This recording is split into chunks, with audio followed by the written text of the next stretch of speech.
Ration કાર્ડમાં નામ ઉમેરવાની જરૂર ક્યારે પડે છે?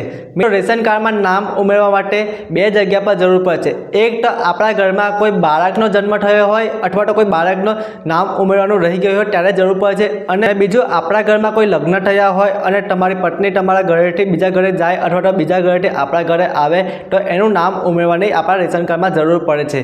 ત્યારે આપણા ઘરમાં કોઈ બાળકનો જન્મ થયો હોય તો એનું નામ ઉમેરવા માટે આપણે કયા કયા ડોક્યુમેન્ટની જરૂર પડે છે, અને અથવા તો તમારા ઘરમાં કોઈ મેરેજ થયા હોય અને તમારા ઘરમાં કોઈ એક સદસ્યનો ઉમેરો થયો છે તો એનું નામ કઈ રીતે ઉમેરી શકાય છે? પહેલું આપણે જોઈએ, બાળકનો જો જન્મ થયો હોય અને તમે નામ ઉમેરવા માગો છો તો કયા કયા ડોક્યુમેન્ટની જરૂર પડશે? બાળકનો જન્મ થયો હોય તો આધાર કાર્ડ, રેશન કાર્ડ અને બાળકનો જન્મનો દાખલો, આ 3 ડોક્યુમેન્ટની જરૂર પડે છે. અને તમારા ઘરમાં તો મેરેજ થયા હોય અને એક સદસ્યનો ઉમેરો થયો છે તો એના કયા કયા ડોક્યુમેન્ટની જરૂર પડે છે? એના માટે તમારે રેશન કાર્ડ, આધાર કાર્ડ અને નામ કમીનો દાખલાની જરૂર પડશે. નામ કમીનો દાખલો ક્યાંથી મળશે? તેનું મેરેજ થયો છે, એમના પિયરમાં જે નામ હતું રેશન કાર્ડમાં ત્યાંથી કમીનો દાખલો તમને આપવામાં આવશે. જો ત્યાં કમી નામ કરાવ્યું હશે તો ત્યાં નામ કમીનો દાખલો મળશે. અને જો તમારી પાસે મેરેજ સર્ટિફિકેટ હોય તો વધુ સારું છે, પરંતુ તમારી પાસે મેરેજ સર્ટિફિકેટ નથી અને આ નામ કમીનો દાખલો છે તો તમે તમારી પત્નીનું નામ ઉમેરી શકો છો. રેશન કાર્ડમાં નામ ઉમેરવા માટે ઘણી બધી રીત છે. તમે એક જાતે તમારા મોબાઈલમાંથી પણ અપ્લાય કરી શકો છો, તાલુકા પંચાયત અથવા તો મામલતદાર કચેરી પણ જઈ શકો છો. મોસ્ટ તો બધા મામલતદાર કચેરી જાય છે. મામલતદાર કચેરી જઈને ત્યાં નામ ઉમેરવાની કોશિશ કરે છે, પરંતુ ત્યાં નામ ઉમેરવા માટે ઘણી બધી લાંબી પ્રોસેસ થાય છે. તમારે એફિડેવિટ કરવાનું રહેશે, ઘણી બધી લાઇનમાં ઊભું રહેવું પડશે. પરંતુ હું તમને જે રીત બતાવવા જઈ રહ્યો છું એ રીતે તમે અપ્લાય કરાવશો તો તમારું નામ જલ્દી અને વહેલું તો વહેલું અપ્લાય થઈને નામ ઉમેરીને આવી જશે. આ કામ કોણ કરી શકે છે અને તમે ક્યાંથી અપ્લાય કરી શકો છો? તો તમે હવે તમારા ગામ પંચાયતમાં કોમ્પ્યુટર ઓપરેટર પાસે જઈને આ નામ ઉમેરી શકો છો. કોમ્પ્યુટર ઓપરેટર એટલે કે ગામનો વીસી ઓપરેટર, તારી કંપનીનો તમારે કોન્ટેક્ટ કરવાનો છે. જો તમને ખબર ના હોય કે તમારા ગામ પંચાયતમાં આપણા વીસી ઓપરેટર તરીકે કોણ કામ કરે છે તો તલાટી કંપનીનો કોન્ટેક્ટ કરવાનો છે. ત્યાંથી તમને વીસી ઓપરેટરનો કોન્ટેક્ટ નંબર આપશે. સૌથી પહેલાં આપણે ગૂગલ ક્રોમમાં ડિજિટલ ગુજરાત લખવાનું રહેશે. તમે ડિજિટલ ગુજરાત લખશો, એક વેબસાઇટ ઓપન જોવા મળશે તમને ડિજિટલ ગુજરાતની. એ વેબસાઇટ આપણે ઓપન કરી લેવાની છે. ઓપન જેવું કરશો તમને સિટીઝન સર્વિસ લખ્યો છે ત્યાં જોવા મળશે એક પેજમાં. અહીંયા સિટીઝન સર્વિસમાં તમે જાતે અપ્લાય કરી શકો છો, પરંતુ તમે લોગિન કરાવીને કોમ્પ્યુટર ઓપરેટર પાસે કરાવશો તો વધુ સારું છે, ત્યાંથી જલ્દી અપલોડ આવશે. તો કોમ્પ્યુટર ઓપરેટર ઓફિસ લોગિનમાં જશે અને એની આઈડી પાસવર્ડ નાખી કેપ્ચર કોડ નાખીને આઈડી લોગિન કરશે. ત્યારબાદ બીજું એક પેજ ઓપન જોવા મળશે. અહીંયા જોઈ શકો છો બીજું પેજ ઓપન થઈ ગયું છે.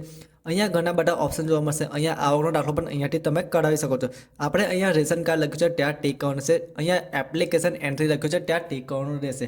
આ ગ્રામ પંચાયતનો વીસી ઓપરેટર ત્યાંથી ટીક કરીને આગળ પેજ ઓપન કરશે. હવે આપણે અહીંયા જે એપ્લિકેશન છે, તમારે જે અરજી કરવાની છે તે અહીંયાથી અરજી કરાવી શકો છો.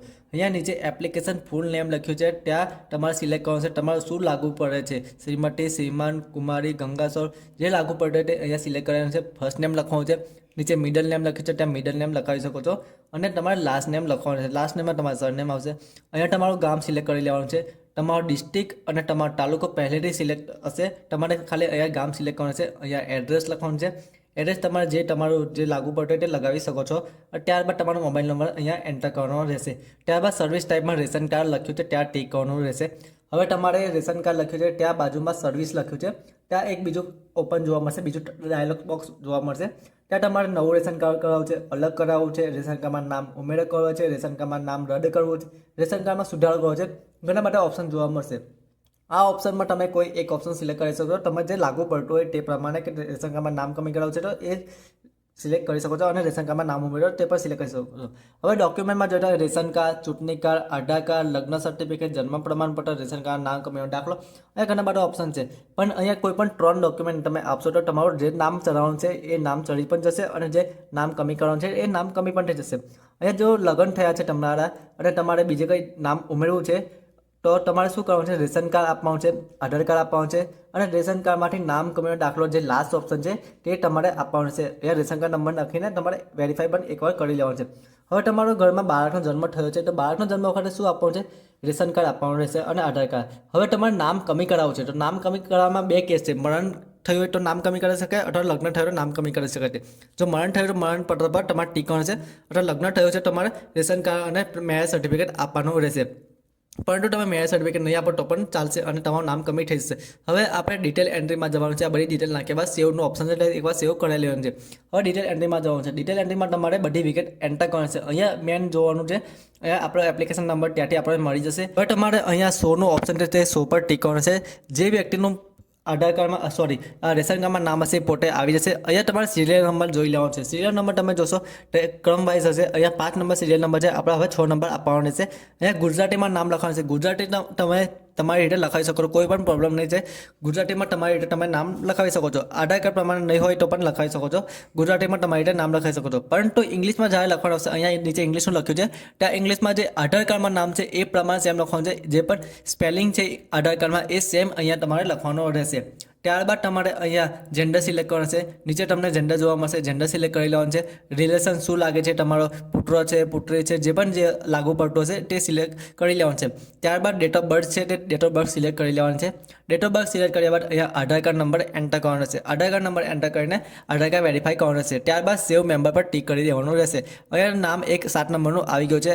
આપણે હવે અહીંયા રેશન કાર્ડ અપલોડ કરવાનું છે. રેશન કાર્ડ નંબર નાખીને આપણે રેશન કાર્ડ અપલોડ કરવાનું છે. આધાર કાર્ડ ડોક્યુમેન્ટ અપલોડ કરવાનું છે. આટલું કર્યા બાદ તમારું નામ ચડી પણ જશે અને નામ કમી પણ થઈ જશે. આ સેમ પ્રોસેસથી તમે નામ કમી પણ કરાવી શકો છો.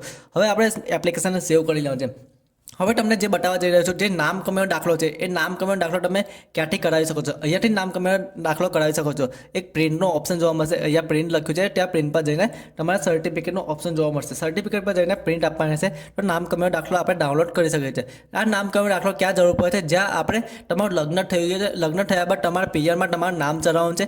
પિયરમાંથી તમને આ નામ કમીનો દાખલો મળશે અને તમારા સાસરે તમારું નામ ચડાવશે, ત્યાંથી કામ લાગશે. આ નામ કમીનો દાખલો તમે અરજી કર્યા બાદ તમારું નામ 5 થી 6 દિવસમાં નામ ઉમેરીને આવી જશે. તમે તાલુકા પંચાયતમાં જશો તો તમને 15 દિવસનો ટાઈમ આપશે. 15 દિવસ વેટિંગ કરાવશે, લાઇનમાં ઊભું રખાવશે, ઘણી બધી પ્રોસેસ કરાવશે. પરંતુ આ ગ્રામ પંચાયતના વિષય ઓપરેટર પાસે કામ કરાવશો તો 5 થી 6 દિવસમાં આ તમારું કામ થઈ જશે ને એક જ ધકે તમારું કામ થઈ શકે છે.